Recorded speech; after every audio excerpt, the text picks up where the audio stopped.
Sa ating lahat.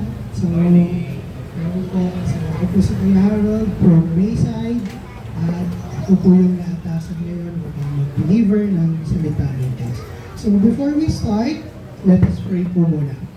Ama naming Diyos na nasa langit, tunay nga po na kayo ang pinakadakila sa lahat at walang higit sa iyong kapangyarihan, sa iyong soberenya at sa iyong mga gawa. Panginoon, sa oras na ito, pinagpapasalamat namin ang mga ginawa mo para sa aming Panginoon.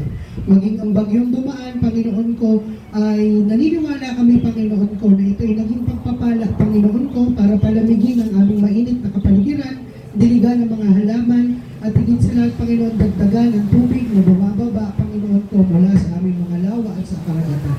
Panginoon, nawa po, Panginoon, ang aming mga ibang kapatid na nasa ibang lugar, na nasalanta ng bagyo, Panginoon, tulungan mo sila na makita ang kagandahan sa likod ng pangyayari ito at makita at makilala nila kayo at ang iyong kapangyarihan. Panginoon, sa oras na ito, kaming lumalapit, isinusuko ang aming mga sarili, Panginoon ko. Handa kami upang magpabago, Panginoon.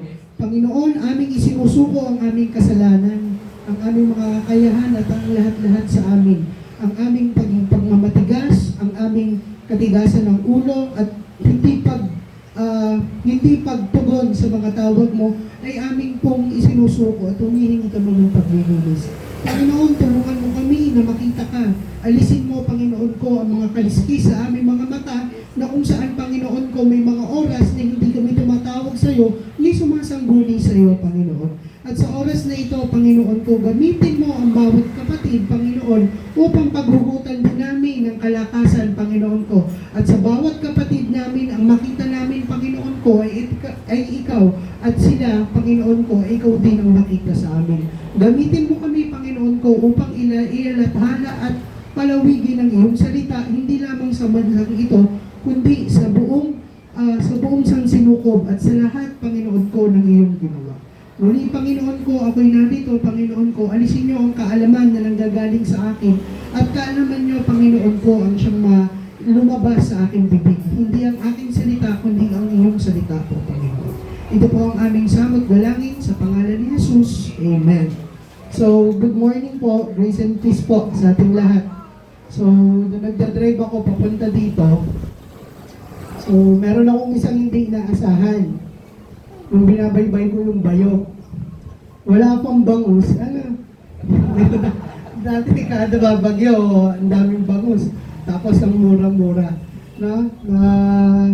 Yun yung isang ina-expect ko. Pag uwi ko mamaya, may bit-bit na akong isang maiihaw. Pero wala, ang liliit pa rin. Tapos meron pang isang hindi inaasahan. Dapat aangkat kami ng tilapia sa Talisay. Nabalitaan namin, lalong nagmahal. 170 na doon sa bagsakan, doon sa pier. Kasi may lahi na yung mga, ngayon, tilapia. May Texas, may Talisayan. So, mas sila, hybrid na ba? So, anyway, those are the things na wala naman tayong control. Hindi natin alam kung bakit nangyayari. So, meron po akong isang tanong before I start. Naniniwala po ba kayo sa mirakulo or sa himala? Ano sabi ni Nora Honor? Walang himala. Ang himala ay nasa puso ng bawat isa. Yun yung sabi niya, mahilig po talaga ako sa mga lumang movies Kala Sharon, kala Vilma, kala Nora. No? So, totoo kaya yung kanyang sinabi? No, hindi ko siya pinaniniwalaan. Hindi ko siya pinaniniwalaan. Sino na po dito ang nakaranas ng himala? Lahat. Ano po kaya yun? Nabago. Tandaan po natin na ang unang himala na ginawa ng ating Panginoong Hesus ay nang baguhin niya ang tubig at ginawa niyang alak. Yun po ang unang himala na ginagawa ng Diyos sa ating buhay. Simula sa walang lasa hanggang sa pinagsama-samang lasa or na halos lahat ng lasa nandoon. Andun ang pait, andun ang tamis, andun ang asim, andun ang pakla. Hindi po ba? Samot-sari pero napakasarap inumin yung wine. Pero syempre, huwag kang susobra. No, hindi naman dapat maglasing. And then, of course, with the restriction. Pero demonstration po lang yon. Hindi ko sinasabi mag-inom kayo. It is a demonstration kung ano yung unang ginagawa ng ating Panginoong Diyos sa ating buhay. Ngayon, tingnan po natin. Ano po yung nakikita natin sa larawan? Ito po yung tinatawag natin sa science, parang tawag namin dito, metamorphosis or pagbabago or transformation, pagbabago. Simula sa pagiging uod hanggang sa pagiging kukun or yung parang may balot ng supot hanggang sa maging paru-paro. Tingnan po ang karakteristik ng bawat isa. Paano nga pong mangyayari na ang isang uod na naggagapang ay magiging isang paru-paro? Isa po itong demonstrasyon kung ano po tayo noon at kung ano tayo dapat ngayon. Ano po ang pagkakaiba nila? Pansinin niyo po ang uod. Anong ginagawa ng uod? Anong ginagawa ng uod? Wala siyang ibang gagawin kundi humanap ng makakain. Kasi kinakailangan niya maghanda para sa mangyayaring final or sa pinale na pagbabagong anyo niya. Pero pansinin po natin ang karakteristik ng uod. Kung titingnan natin ang uod, pagkakain niya, lilingon yan sa likod, lilingon yan sa likod, or maghahanap pa ng ibang makakainan. Una pong karakteristik is what? Yung lingon ng lingon sa likod. Pansinin niyo po, kung lingon siya ng lingon sa likod, hindi niya natatapos kainin yung kanyang unang dahon na kinakain. Kasi gusto niya, makapunta ka agad dun sa iba. Okay? So, ganyan din po tayo. Nung una, hindi pa po natin alam kasi kung ano yung dapat talaga natin kainin. Ganyan din po natin alam sa buhay natin kung ano yung talagang kailangan natin. Nung una, tayo yung mga makasalanan. Wala tayong ibang alam gawin kundi ang magkasala. Or kung hindi naman natin napapansin minsan, nagkakasala tayo. Hindi po ba? Pero nung nakarinig tayo ng salita ng Diyos, anong ginagawa natin? Para tayo ay lumago sa ating pananampalataya. Kagaya ng isang karakter ng isang uod, kapag malapit na siya na maging pupa, nag-i-stay na lang siya sa isang lugar. At doon siya magpapakabusok at manginginain. Kailangan niya maghanda para sa pagbabagong mangyayari sa kanya. Pero tandaan po natin, dapat po, nandun na po tayo sa stage na kung saan nakatigil lang po tayo sa isang lugar na kung saan focus tayo sa kinakain natin. Ano po yung kinakain natin? Pagkain spiritual. Ganun po kahalaga ang salita ng Diyos. Hindi na po tayo pwedeng basta magpalingon-lingon o bumalik pa kung saan tayo nanggaling. Dahil mag-iiba na po tayo ng pagkatao. At pagkatapos, kinakailangan nating tumigil sa isang lugar. Hayaan natin ang natural na paraan ng Panginoon kung paano tayo babaguhin. Ngayon, naging paru-paro na siya. Ano na ngayon yung karakteristik niya? Malaya. Malaya siya kahit saan siya pumunta. Malaya siya na hindi na siya yung dating uod na lilingon-lingon, kundi isa na siyang paru-paro na magkakalat. Ano ba yung kinakalat ng paru-paro? Alam natin na napunta siya sa mga bulaklak. Kinukuha niya yung mga parang mga similya nito or yung mga pollen na tinatawag. Tapos kada lipad niya may nalalaglag na mga pollen. Therefore, dumadami ang mga bulaklak at halaman. Ganon din po tayo. So this is just a simple demonstration kung paano na po dapat tayo namumuhay. Hindi na po tayo yung para magpalingon-lingon pa or bumalik pa sa ating nakagawin, kundi doon na tayo sa bago nating pagkatao na nakakalipad, mapayapang tingnan. Hindi ba kung mas madami ang natatakot sa uod kumpara sa paru-paro? Kasi ang paru-paro napakagandang tingnan. Hindi po ba? So tingnan po natin. So our topic for today is, or ang mensahe po para sa ating sa araw na ito is Jesus transforms soul's life. Or ito yung from Saul to Paul. Simula kay Saul papunta kay Pablo. Bakit kaya ganito? Pansinin nyo, ang daming binabagong pangalan. Whenever they encounter Jesus Christ, ang daming binabago ang pangalan. Di ba? Si Matthew, hindi yun ang tunay niyang pangalan. Hindi Mateo. Nireview ko kahapon pa naman, nalimutan ko. Yung dati niyang pangalan. Pero binago niya into Matthew. Si Simon, ginawang Pedro. Ang ibig sabihin ay, bato, on this rock I will build my church. And then from Saul, ginawang Pablo. Nakikita po natin dito, kapag ka tayo ay nagkakameron whenever we encounter God or whenever we encounter or kapag ka ang ating Diyos Ama or ang ating Panginoong Hesus ay ating na-encounter, nagkakameron ng transformation or ng pagbabago sa ating buhay. Kung talagang na-encounter natin. Alam po niyo ba kung saan itong pangyayaring ito? Ito yung si Pablo ay susundan yung mga Kristiyano na tumakas sa Jerusalem papuntang Damascus. Bakit niya susundan? Para patayin. You see how dark, kung gaano kadilim ang buhay ni Paul. Bakit niya papatayin? Sumusunod kayo sa Kristo Kaya papatayin ko, sabi niyang ganoon. So, ang ating pong ngayon is from tawag dito, Acts or mga gawa, 9:1 hanggang 19. So, Saul, anong ibig sabihin ng Saul? Ito ay Hebreo na pangalan mula sa kilalang unang hari ng Israel, si Haring Saul mula sa lipi ni Benjamin. According po sa Pilipos 3:5. Ano naman ang ibig sabihin ng Paul or ng Pablo?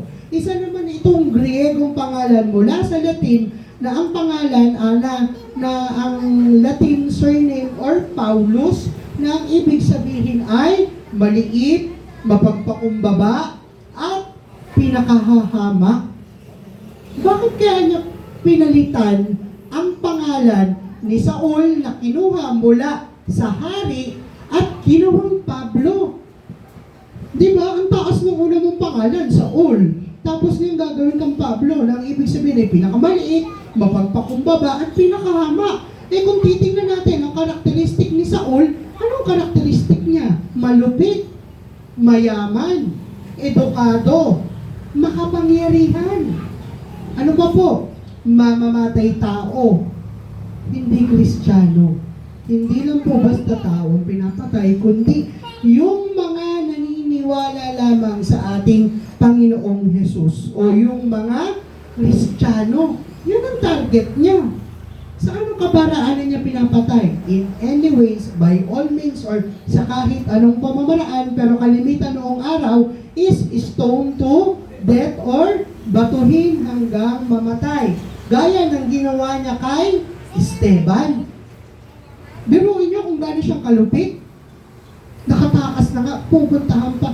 Talaga namang susuyudin pa. Ang laki ng galit. Bakit kaya? Ngayon, tingnan po natin, tingnan natin kung anong gagawin sa kanya ng Diyos. So, huli, si Paul or si Pablo ay naging isa sa pinaka nakapagbago at makasaysayang tao sa sangkatauhan. Bakit kaya? Bakit kaya? Kung papansinin po natin ang New Testament, siya ang pinakamaraming naisulat sa Biblia. From Old to New, siya ang pinakamaraming libro ang naisulat sa Biblia or mga epistles or sulat ni Pablo. Hindi niya kasamang lumakad physically si Jesus, unlike the 12 disciples, pero siya, grabe yung revelation ng God sa kanya. No? Grabe kung papaano niya nakita ang ating Panginoong Hesus. Hindi po ba? Tingnan natin. Okay? Ayon po sa 1 Corinto 15:9, sapagkat ako ang pinakahamak sa mga apostol, hindi nga ako karapat dapat tawaging isang apostol, sapagkat inuusig ko ang iglesia ng Diyos. Tingnan po muna natin. Tingnan niyo yung unang sinabi niya, ako ang pinakahamak. Pero siya yung isa sa pinakamakapangyarihan. Later po, papakita ko sa inyo kung gaano siyang ka-powerful doon sa unang talata. Ngunit dahil sa kagandahang loob niya, ako'y naging isang apostol.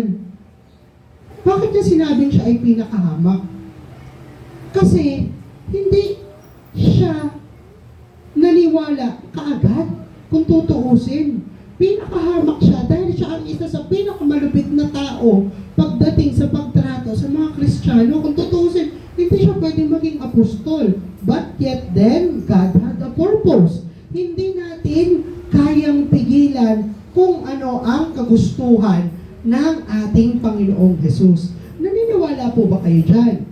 Naniniwala po ba kayo na walang hihigit na kapangyarihan sa ating Panginoong Jesus? Okay po, tingnan po natin mamaya. Ngunit dahil sa kagandahang loob niya ng ating Panginoon, hindi ng tao o hindi sa sarili niyang kagustuhan, ako'y naging isang apostol at hindi naman nawalan ng kabuluhan ang kaloob niyang ito sa akin. Kaya nating sabihin sa ating sarili, at the end of the day, or at the end, or pagkatapos ng araw na ito, kaya nating sabihin sa ating sarili na hindi nawalan ng kabuluhan ang kaloob sa atin ng ating Panginoon. Ang hirap po munang sagutin, ano? Later po, may mga activity kayo na together with your PS leaders. So, katunayan, nagpadala ko ng higit kaysa kanino man or sino man sa kanila, subalit hindi ito dahil sa sarili kong kakayahan, kundi dahil sa kagandahang loob ng Diyos na nasa akin. Tingnan po natin kung ano yung pananaw ni Paul at this moment. Doon nung isinusulat niya itong epistle or itong sulat na to. Hindi ba? Simula sa pinakamalupit na manunusig ng Kristiyano, ngayon ay pinakamababang loob. Hindi na siya nagkiklaim ng kahit ano. Hindi niya na kiniklaim ang kanyang tawag dito, kapangyarihan. Kinoconsidered na niya ang sarili niya na pinakamababa sa lahat. Pero tingnan nyo kung gaano siyang itinaas ng ating Panginoong Jesus. So, ito po, baybayin natin ang mga gawa. Okay? Samantala, gawa 9, 1 hanggang 19, samantala, patuloy ang pagbabanta ni Saulo, or ni Pablo noon, Pablo ngayon, patuloy ang pagbabanta ni Saulo na maipapatay ang mga alagad ng Panginoon. Lumapit siya sa pinakapunong pari ng mga Hudyo at humingi ng sulat para sa mga sinagoga sa Damasco upang madakip niya at madala sa Jerusalem ang sino mang lalaki o babae na matagpuan niyang naroon at kaanib sa daan ng Panginoon. Tingnan po natin to dito. Regardless kung bata, matanda. Basta lalaki o babae. Di ba? Basta ikaw ay Kristiyano, sumusunod sa Panginoon, hahantingin ka ni Paul. Tingnan natin kung gaano kataas yung kapangyarihan ni Pablo. Para siya ay ni Saul, para siya ay direktang makalapit sa pinakapunong pare at humingi ng authorization. Ibig sabihin, hihingiin niya yung kapangyarihan ng pinakapunong pare para usigin or patayin ang mga Kristiyano. Ganun kataas si Pablo. Mako-considered siya as tawag dito, kung titingnan, nag-aral siya ng batas. Nag-aral din siya ng kasulatan. So, ibig sabihin, para siyang attorney. And then at the same time, kilala siya bilang isang tent builder or tagagawa ng mga tabing. Sa panahon natin ngayon, mga engineers or architect, ganyan siya. And then dual citizenship. Isa siyang Israel, taga-Israel, at then at the same time, isa rin siyang Romano. Hindi ba? Nung dinala siya, nung hinarang siya noong mga tawag dito, mga gwardya ng mga Romano, anong sabi niya? Ako'y Romano rin, kagaya nyo. You see the power of Paul? Nakikita niyo kung gaano siyang ka-impluensya? And even sa hari or sa emperador, kaya niyang direktang makipag-usap. Di ba? Confident nga siya na doon siya lilitisin. Anong sabi niya? natutuwa ako na sa inyong harapan na aking emperador, ididepensa ko ang aking sarili. Di ba? Ganun palang kataas talaga si Paul or si Saul noon. No? Pero tingnan nyo kung ano yung adhikain niya nung siya pa ay si Saulo. Wala siyang ibang gusto, kundi patunayang mali at mali ang katuruan ni Jesus at hindi totoo si Jesus. Okay? So anong ginawa? Naglakbay si Saulo papuntang Damasco. Nangyari ang gusto niya. Ang gusto niya ay sundan ng mga Kristiyano, usigin at patayin. Nangyari. At nang siya'y malapit na sa lungsod, biglang kumislap ang paligid niya ang isang nakakasilaw na liwanag mula sa langit. You see, nakikita natin dati na ang buhay ni Pablo, sobrang dilim, sobrang dark or sobrang dilim ng kanyang kaisipan. Gusto niya pumatay. Ano nagpakita sa kanya? Liwanag. Sino kaya yung liwanag na yon? At natumba siya sa lupa at narinig niya ang isang tinig na nagsasabi, Saulo, Saulo, bakit mo ako inuusig? Tingnan po natin dito. Kilala siya bilang isang mataas na tao, makapangyarihan tao. Pero nung nakita niya ang liwanag, anong nangyari? Natumba siya sa lupa.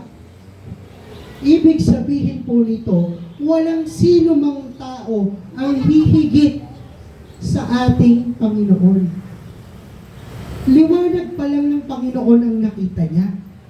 Paano kung si Jesus pa mismo? O liwanag pa lang ni Jesus? Or paano kung nag-face to face sila at that time? Hindi ko alam kung anong pwede mangyari sa kanya. Pero ang tama pong response, whenever we are encountering God, wala po tayong may pagmamalaki sa kanya. Tingnan niyo po si Saulo, pinakamakapangyarihan, pero natumba nung nakita ang liwanag ng Diyos. And then, anong sabi? Saulo, Saulo, bakit mo ako inuusig? Anong sabi ni Saulo? Sino kayo, Panginoon? Tanong niya. Okay. Yan po ang problema ngayon ng mga tao. Pero tingnan natin, naniniwala siya na may Panginoon. Pero ang problema ng mga tao ngayon, hindi nila kilala kung sino ang tunay na Panginoon. Tanong mo kung sinong Panginoon? May babae. Meron ding mga tao. Di ba? Ano po yung mga kinalakihan natin? Alam natin na merong Panginoon, pero hindi natin alam kung sino ang Panginoon. Alam natin na kinakailangan natin sumamba at i-glorify ang Panginoon, pero sino i-glorify natin? Mga kapatid, yan ay panawagan sa atin. Kaya po kinakailangan nating hindi magsawa sa pagbabahagi ng Ebanghelyo. Napakaganda po ng panahon ngayon na kung saan alam nila na mayroong Panginoon. Pero hindi nila alam kung sinong tunay na Panginoon. Marami pa rin ang natatakot na bitawan ang mga beads. Di ba? Or ang mga, anong tawag dito? Mga relic symbols. Or yung mga, sabihin na natin ginagamit para sa idolatry. Or yung mga imahe. Marami natatakot na hindi bitawan yung mga yan. Pero tingnan niyo po dito. Ano sabi ni Saulo? Sino kayo Panginoon? Alam niya na mayroong Panginoon. Ang nakakatawa dito, alam niya ngayon na mayroong mas mataas sa kanya. Anong tugon? Anong tanong ni Saulo? Sino kayo Panginoon? Anong tugon ni Jesus? Ako si Jesus, ang inuusig mo. Ibig sabihin, si Jesus ang nag-iisang Panginoon. Wala na pong iba. Hindi po ba? All of the authorities sa langit at sa lupa ay ibinigay na sa Kanya. Wala po tayong ibang kailangan sambahin, i-glorify, tanggapin sa buhay natin at gawin Panginoon at tagapagligtas kundi ang ating Panginoong Jesus. Direktang sumagot ang ating Panginoon ang ating Panginoong Jesus sa tanong ni Pablo, sino kayo, Panginoon? Ako si Jesus. Wala pong ibang Panginoon. Ako si Jesus, ang iyong inuusig. Tugon ng tinig sa Kanya. Ito naman po yung isang promise sa atin. Kapag ka po tayo ay nire-reject ng sangkatauhan, pinapersecute sa ating mga trabaho dahil sa ating pagiging Kristiyano, or pinapersecute or hinuhusgahan or inuusig ng buong sambayanan, hindi po tayo ang inuusig nila, kundi ang ating Panginoong Yesus. Patay na po tayo sa ating lumang sarili. Hindi na po tayo isang uod, isa na tayong paru-paro ngayon. Sino po ba ang kawangis? Sino nga po ba ang suot-suot nating kawangis ngayon? Hindi na po yung dating sarili natin, kundi ang wangis ng ating Panginoong Yesus. So therefore, wala pong mawawala sa atin kahit usigin po tayo. At ang pag-uusig sa isang Kristiyano ay kasama sa buhay ng isang Kristiyano. Sinong apostol or mga tagasunod ng ating Panginoong Yesus ang hindi inusig? Pinagpapatay pa nga sila eh. Buti nga sa panahon natin ngayon. Di ba? Lahat tayo dito apostol. Sa panahon natin ngayon, hindi na tayo para patayin. Swerte tayo sa bansa natin. Sa ibang lugar, pinapatay pa rin ang mga Kristiyano. Old practices pa rin. It's either putulan ng ulo, batoy ng mamatay, or binabaril. Depende. Pero dito po sa Pilipinas, napakaswerte natin dahil dito tayo inilagay ng Diyos. Malaya ang Ebanghelyo. Malaya ang mga Kristiyano. Alam niyo po kung sino kalaban nila ng Kristiyano ngayon? Sarili. Nahihiya. Nakaraan. Ito kasi yung nagawa ko nung nakaraan. O kung hindi naman, mga paulit-ulit na kasalanan or mga itinatagong kasalanan. Kung hindi naman mga posesyon. Kung hindi naman kaugalian or kultura. Sarili na po natin ang kalaban natin. At kapag kaganyan po, meron pa rin po tayong dapat isuko sa Diyos. Yun po yung unang-una dapat nating isinuko sa Kanya noon pa man. Ang ating sarili. Hindi na po kasi tayo nabubuhay sa ating sarili ngayon, kundi ang ating Panginoong Yesus. Sabi niya ay, ako si Jesus ang iyong inuusig, tugon ng tinig sa Kanya. Tumayo ka't pumasok sa lungsod at do'y sasabihin sa iyo kung sino, kung ano ang dapat mong gawin. The moment we encounter God is what? Kinakailangan pakinggan natin kung ano yung instruction niya para sa atin. Kung ano yung instruction, the moment we encounter or sa oras na na-encounter natin ang ating Panginoong Yesus, antayin natin yung kanyang instruction. Ano po? Paano natin malalaman? Of course, tingnan niyo sila, may conversation. Kailangan meron tayong pakikipag-usap sa ating Diyos Ama. Paano nga po ba tayo makikipag-usap? Paano tayo makikipag-usap sa ating Panginoon? Sa ating Panginoong Jesus. Walang iba kundi sa panalangin. Frequent or madalas na pananalangin. Hindi po ba? Ganun po ka-importante ang pananalangin. Tandaan po natin, doon sa Lord's Prayer, or yung Ama namin, sumasalangit ka. Diba anong sabi doon? Nang minsang si Jesus ay nananalangin, anong sabi? Pagkatapos niya manalangin ay lumapit ang isa sa mga alagad at nagsabi, Panginoon, turuan niyo rin po kami manalangin. Pero pansinin niyo, inantay muna nilang matapos ang panalangin. Inantay muna nila si Jesus na matapos makipag-usap sa Ama. Yan po ang isa na dapat lagi po natin pinapractice.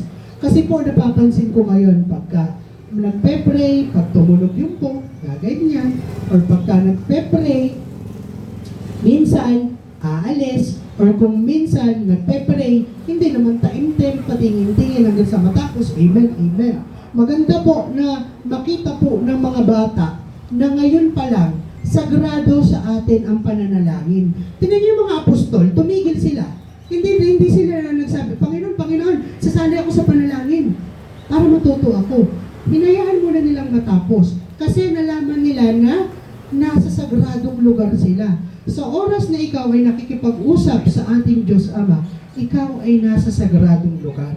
Kaya nasa trabaho ka, kaya nasa bahay ka, kaya ikaw ay nasa biyahe, or kung ikaw ay kung saan man lugar, the place, doesn't matter. Hindi mahalaga yung lugar, kundi yung kaganapan na nangyayari. Ikaw ay nakikipag-usap sa pinakabanal sa lahat. Kaya po, we have to be respectful in prayer. Ako po ngayon, pinapractice ko ngayon sa mga anak ko, kapag ka nagpe-pray, they have to pray vibrantly or dapat with intimacy. Kaya kakain, kaya matutulog, kinakailangan sagrado ang pagdadasal. Kasi hanggat sa mulang edad, ma-encourage sila or malaman nila na sila ay nakikipag-usap sa pinakamataas sa lahat. Ano po? Now, tuloy po natin. Samantala, patuloy ang pagbabanta.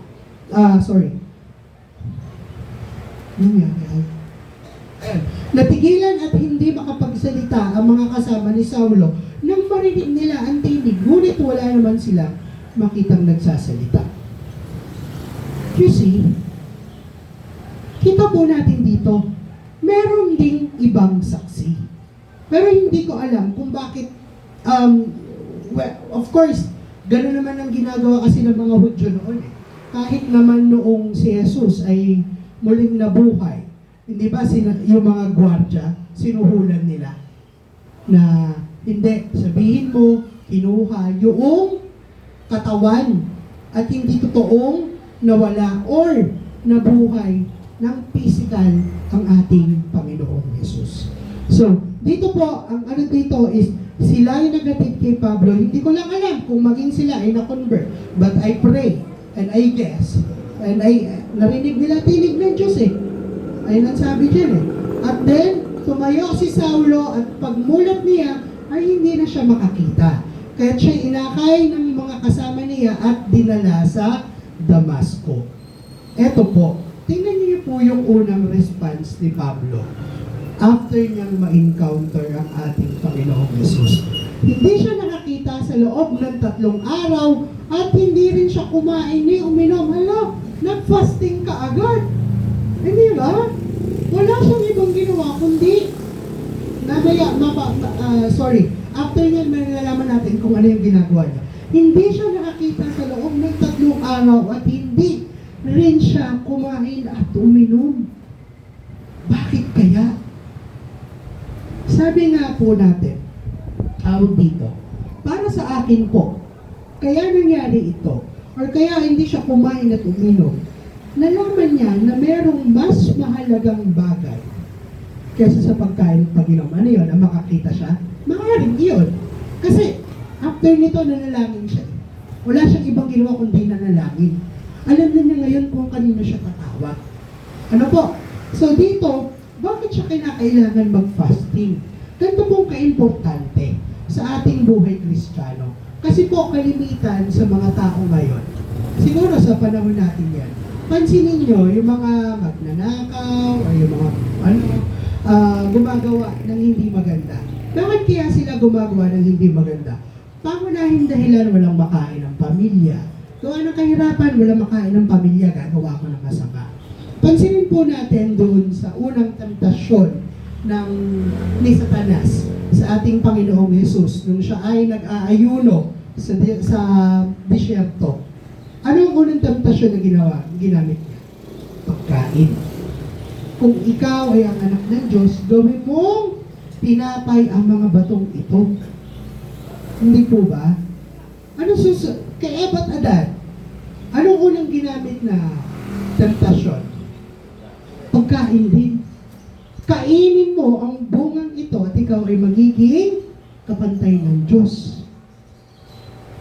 Marami pong mas mahalagang bagay or ang tunay na pagkain ng isang Kristiyano ay ang salita ng Diyos. Diba? Anong sabi ng ating Panginoong Jesus? Ang tao ay hindi nabubuhay sa tinapay lamang, kundi sa bawat salita ng Diyos. Yes, kinakailangan po natin kumain, pero dapat nating maintindihan na may mas mahalaga. At yun ay ang pagkain spiritual. Siguro po, kaya ganito rin si Pablo, in shock. For the first time, na-encounter niya. Ganun pala talaga. Pag na-encounter mo ang Diyos. Or, pwede rin itong patunay na na wala kang control sa buhay mo. Baka kung hindi ko gagawin sa'yo, natakpan ko ang mga mata mo, eh hindi ka pa rin magiging Kristiyano. Baka magpatuloy ka lang sa mga maling ginagawa mo. It is a warning from God that you doesn't have or wala kang control sa kahit anong bagay. Tandaan natin, ang una niyang dala ay ang kapangyarihan ng mga Pariseyo. Pero tingnan mo kung paano ni-reject ng God. Diba? Ang sabi niya doon kasi, upang hanapin ang mga Kristiyano at usihin. Eh paano siya makakahanap ngayon ng mga Kristiyano kung wala siyang makita? Hindi po ba? So kung meron pong nangyayari sa buhay natin, maybe it's a warning from God. Baka mamaya hindi natin siya nakikita. Personal lang nating interest at kagustuhan ang ating nakikita. We have to be very careful. Check ourselves time by time or ating i-check ang ating sarili oras-oras, minuto kung sa ating daan ay nakikita pa rin natin ang Panginoon or ang mga bagay ba sa buhay natin ay ginagawa natin para sa ating Panginoon. Next po, sa Damasco ay may isang alagad. Ito naman ang nakakatuwa. Sa Damasco ay may isang alagad na ang pangalan ay Ananias. Tinawag siya ng Panginoon sa pamamagitan ng isang pangitain. Ananias, ano po iyon, Panginoon? Tugon niya. Sabi ng Panginoon, pumunta ka sa kalyeng tinatawag na Tuwid sa bahay ni Judas at ipagtanong mo sa isang lalaki at ipagtanong mo ang isang lalaking taga-Tarso na ang pangalan ay Saulo. Siya'y nananalangin ngayon. Nakita niyo po, nagpe-prayer and fasting na si Saulo. Diba? Grabe yung transformation pala. Kapag na-encounter mo, ako bago ako mag-prayer and fasting, naku, ilang taon, bago ko naranasan. Ilang taon, kasi ayoko magutom. Kita niyo naman sa katawan ko. Pero, now I have to, di ba? Tumataas na ang sugar. Ayun, siguro, it is a call from God. No, I believe it is a call from God that I am abusing myself. I am abusing this body na templo niya. Hindi dapat. Dapat nasa magandang kalagayan ang kanyang templo para magamit niya ako ng mas matagal dito sa lupa. Pero tignan niyo, grabe pala. Grabe yung heart ni Pablo. Ano? The moment na encounter niya, 3 days kaagad, nag-prayer and fasting kaagad. Tapos tayo doon, half day lang, ayaw pa natin pumunta. After naman nun, may palugaw, ayaw nyo pa. Diba? So, we really have to, mga kapatid. Actually, ang prayer and fasting, of course, ang ano niyan is for you to have an intimate or mas napapakita mo na ipinaprioritize mo ang pakikipag-usap sa ating Panginoon kaysa sa gusto ng katawan mo. Kasi kapag nagutom yung katawan natin, ang hirap, hindi ba? Ang gusto natin kaagad, umuya, kumain, tumakbo sa panaderya, bumili ng pandesal kaagad. O di ba? Ganyan yung mga gusto natin. Pero ang tanong, ano ba yung gusto ng Diyos para sa atin? Tandaan niyo po, sa buhay Kristiyano, ang kinakailangan nating labanan ay katawan. Mahirap po ba labanan ng gutom? Mahirap po. Ang dami nagkakasala, ang dami nagnanakaw, ang dami pumapatay para lamang po makakain sila. Hindi po ba? Kailangan po nating labanan ang kagustuhan ng ating katawan. Okay? So, tingnan po natin dito. At sa isang pangitain, nakita kaniyang pumasok sa kinaroroonan niya at pinatungan mo siya ng kamay upang siya'y makakitang muli. Pansinin po natin, ano yung commonalities ng dalawa? Ano yung pagkakapareho ni Ananias at ni Pablo? Pareho na po silang apostol. Bakit po? Pareho na silang binibigyan ng pangitain ng ating Panginoong Hesus. Si Ananias, pinakitaan ng pangitain ng Panginoong Hesus, kinakailangan pumunta kay Pablo. Kinakailangan mong patungan ng kamay si Pablo. Si Pablo, pinakitaan rin ng pangitain ng Panginoon na pupunta dyan si Ananias at papatungan ka ng kamay. You see, converted, transformed, nagbago ka agad. Ibig sabihin, the moment he encountered God, he encountered our Lord Jesus Christ, he already accepted our Jesus Christ as our Lord and Savior. Why? Alam na niya kung kanino siya mananalangin. At in that moment, pinakikitaan na siya ng mga pangutain. Ano po? Tingnan po natin. Ito rin naman, ito kasi hindi ko alam kung matatawa ako dito or ano. Sumagot si Ananias, Panginoon, marami na po akong nabalitaan tungkol sa taong ito at sa kasamaang ginagawa niya sa inyong mga hinirang.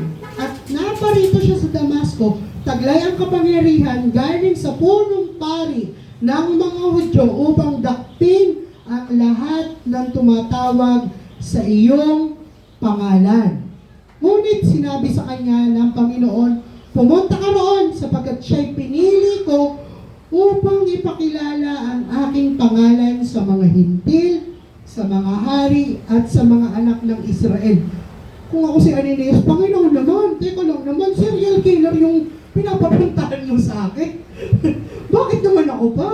Teka na, malay ko, pagdating ko, baka saksakin na lang ako. Hindi ba? Kasi kilalang mamamatay tao. Bakit naman ako, Panginoon? Kahit ako naman, even I siguro, Panginoon, baka pwede, unos dili muna, teka lang, pwedeng after 3 days pa, baka sobrang hina na nun. Kung nagpe-prayer and fasting ng 6 days, kasi 7 days. Pa 7 days, hindi na kaya ng tao na walang tubig.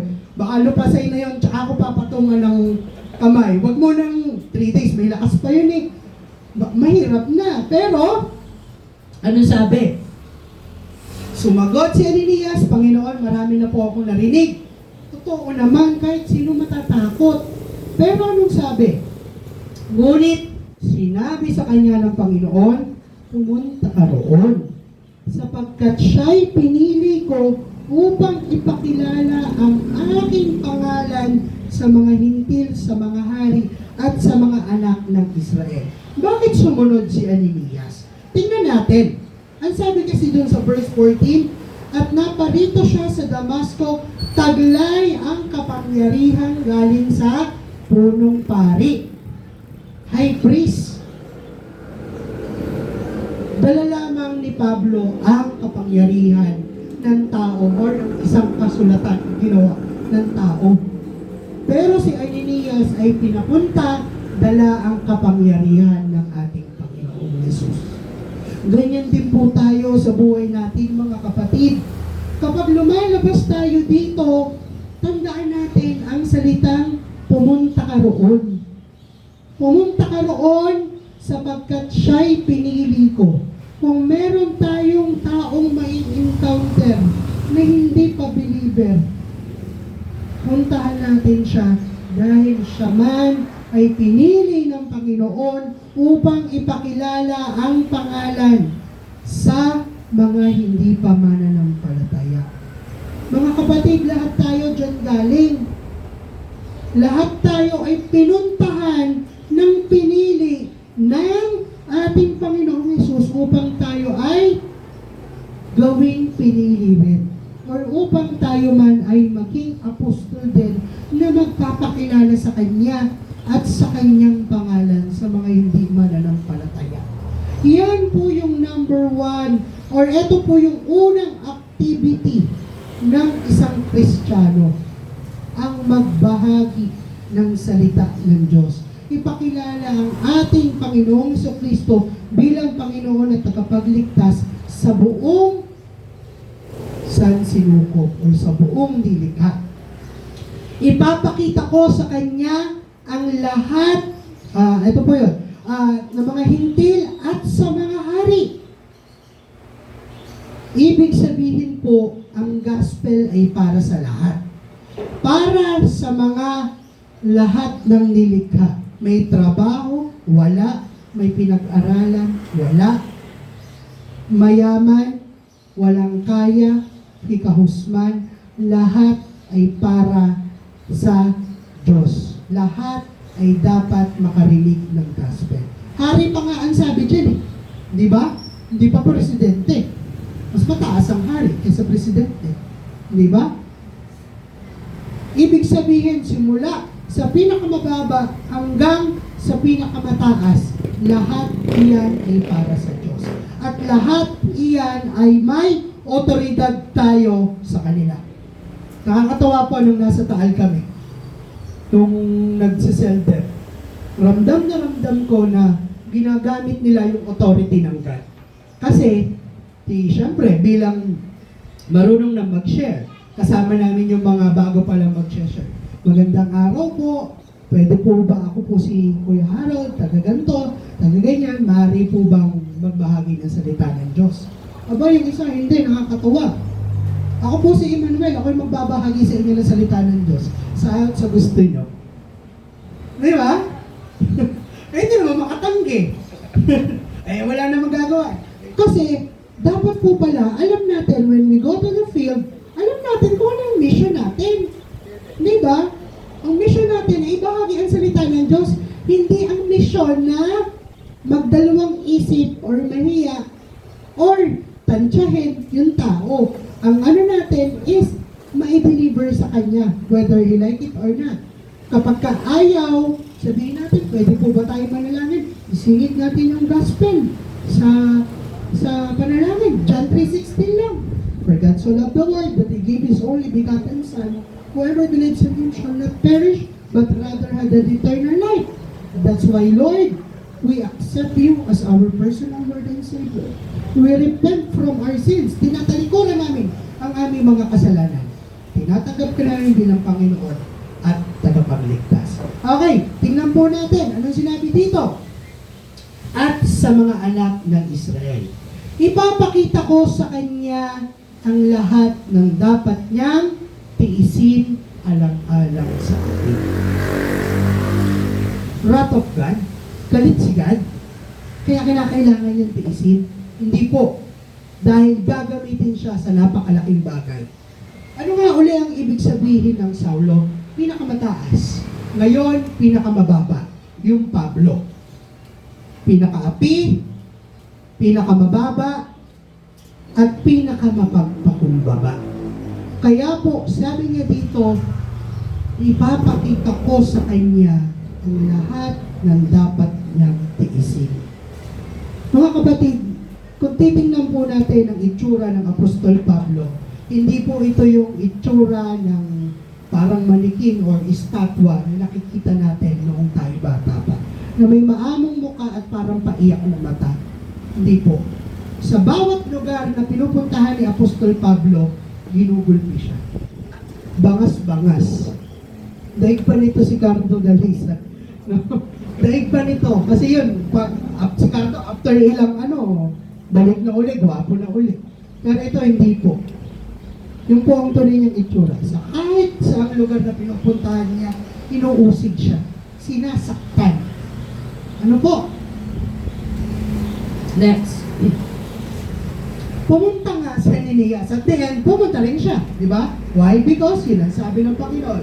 Sa naturang bahay at pumasok dito, ipinatong niya ang kanyang kamay kay Saulo at sinabi niya, kapatid na Saulo, pinapunta ako rito ng Panginoong Hesus na nagpakita sa iyo sa daan ng ikaw ay papunta rito. Isinugo niya ako upang muli kang makakita at kapuspos ka ng Espiritu Santo. Mga kapatid, transformed na tayo, di ba po? So, hayaan po natin na tayo ay maging materyales ng Diyos sa pagtatransform sa iba. Hindi po tayo kagandahang loob lamang po ng Diyos. Magpagamit tayo upang maalis ang kaliskis sa mata ng mga nasa sanlibutan at makita nila na mayroong Diyos at kung sino ang Panginoon. Walang iba kundi ang ating Panginoong Jesucristo. Nakikita niyo yung relationship. Nakikita niyo yung fellowship. At ganyan din po tayo sa isa't isa nating mga kapatid. Magiging source of strength or tayo ay magpapalakasan sa isa't isa. Kinakailangan natin ng isa't isa dahil parte tayo ng iisang katawan. Si Ananias ginamit upang makakita si Pablo that how that is fellowship. Gantong kahalaga ang kapatiran. Kinakailangan po natin. In times of our troubles, gumagamit ang Panginoon ng mga kapatid para tayo matulungan. Kung ang problema mo ay physical, mental, emotional, financial, spiritual, lahat yan, itawag mo sa Panginoon. Itawag mo sa Panginoon. At kung gusto mo lumuwag, kung meron kang dalahin, gusto mo lumuwag, iyak mo sa Panginoon. And then at the same time, makipag-ugnayan ka sa iyong kapatid. Magpalakasan kayo, kapatid, meron akong dalahin ngayon. Maaari mo ba akong tulungan? Puntahan mo ako dito o akong pupunta dyan, manalangin tayo. Gusto kong mailabas ang mga saloobin ko. Kapatid, meron akong nararanasan. Tulungan mo manalangin. Hindi po ba? That's how important ang pagmamahalan sa ministry. Kung hindi po natin kayang mahalin ang ating mga kapatid, what more ang ating Panginoon? Ay pinakamataas sa lahat yun. Hindi po ba? Now, next is noong day nalaglag na tila mga kaliskis mula sa mata ni Saulo at nakakita siyang muli. Tumayo siya at nagpabautismo. Kumain siya at nagbalik ang kanyang lakas. You see, ang kaparaanan ng Diyos. Nakita natin dito ang transformation or ang pagbabago ni Pablo. Simula sa pagiging mamamatay tao ng mga Kristiyano hanggang sa pinaka-aping disipulo ng ating Panginoong Yesus. Isa lang ang tinanggap niya, ang Panginoong Yesus. Isa lang ang kanyang ipinangaral sa bawat sulat ni Pablo or mga epistles, ang Panginoong Yesus. Ang pagmamahal ng ating Panginoong Yesus. Mga pangunahing punto, lubos na pagbabalik, loob at ganap na pagbabago, kababaang loob at pagsisisi, pagkakakilanlan kay Kristo, layunin at misyon ng Diyos. Kung papansinin niyo po, it's all about gospel. Ebanghelyo pa rin po. Tingnan niyo po ang pagkakasunod-sunod. Hindi po ba? Lahat tayo ay para sa Diyos, kaya magbabalik loob na tayo sa ating Diyos. Kababaang loob at pagsisisi. Pag-amin na hindi natin kayang iligtas ang ating mga sarili. Pagkakakilanlan kay Kristo. Tanggapin bilang Panginoon at tagapagligtas. Layunin at misyon ng Diyos. Ano ang gusto ng Diyos para sa iyo? Go and make disciple of all men, baptizing them in the name of the Father and of the Son and of the Holy Spirit. Now, tingnan po natin. Lubos na pagbabalik loob at ganap na pagbabago, ipinapakita sa pagbabalik loob ni Saulo na kayang baguhin ng Diyos kahit ang pinakamatigas na puso at saradong isipan. Mababasa sa Gawa 1 hanggang 19, ang bawat conversation hindi naman nababago ang ating pagkatao, kundi ang ating puso muna na naroon ang ating kalooban. Kaya tinawag itong pagbabalik loob, di lamang pagbabagong buhay. Babalik po tayo sa Ama because we are separated from sin. Diba? Hiniwalay tayo gawa ng kasalanan. Ang dating galit at sa mga Kristiyano ay napalitan ng malalim na pag-ibig at tapat na paglilingkod kay Jesus. Kaya niya nagawang mahalin ang bawat Kristiyano ay dahil una niyang inibig niyang lubos ang ating Panginoong Jesus. Ngunit ang unang umibig sa kanyang lubos ay ang ating Panginoon. Ang pagbabagong ito ay nagsisilbing makapangyarihang halimbawa ng biyaya at ng kanyang kakayahang tubusin ang sinumang lumalapit sa kanya. Next, kababaang loob at pagsisisi. Mahalaga ang kababaang loob at pagsisisi para maranasan ang tunay na pagbabago at espiritual na paglago. Ang pagbabago ni Saulo ay napapalooban ng pagkilala sa kanyang mga pagkakamali at mapagpakumbabang pagtanggap sa patnubay ng Diyos. Inamin niya ang kanyang mga nakaraang ginawa bilang pag-uusig sa bayan ng Diyos at nagsisi sa kanyang mga kasalanan. Nag-prayer and fasting siya. Nagsisisi siya. Ano po? Romans 7:14, alam natin ang kautusan ay spiritual, ngunit ako'y makalaman at alipin ng kasalanan. Diba po? Next, pagkakakilanlan kay Kristo. Ipinapakita ng pagbabagong ito na ang ating tunay na pagkakakilanlan ay matatagpuan kay Kristo at sa kanyang pag-ibig para sa atin. Mula sa pagiging isang manguusig, naging tapat na tagasunod si Saulo ni Kristo na nagpapakita ng kanyang baguhin ng Diyos ang ating pangunawa sa ating sarili. Sabi po sa 2 Corinthians 5:17, kaya kung nakipag-isa na kay Kristo ang isang tao, isa na siyang bagong nilalang, wala ng dating ang pagkatao, sa halip ito'y napalitan na ng bago. Malinaw po na hindi na tayo ang nabubuhay sa ating mga sarili, kundi si Kristo na po. Wala na po yung lumang pagkatao natin. Ayun po ba natin? Ano ba yung lumang pagkatao ko?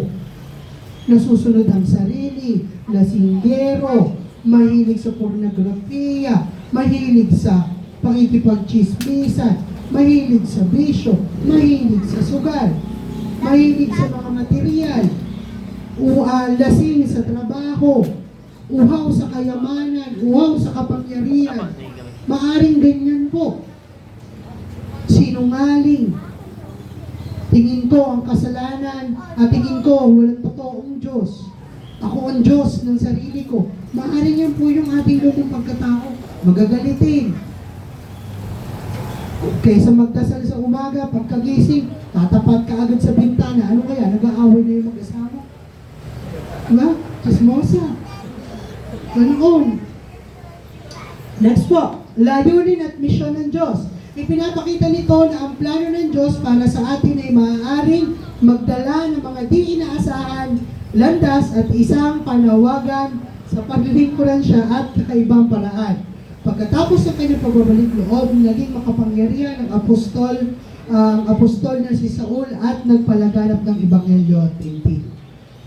Sa buhay po natin, kagaya ni Ananias at ni Saulo, na naging Pablo, maraming maaaring mangyaring hindi inaasahan.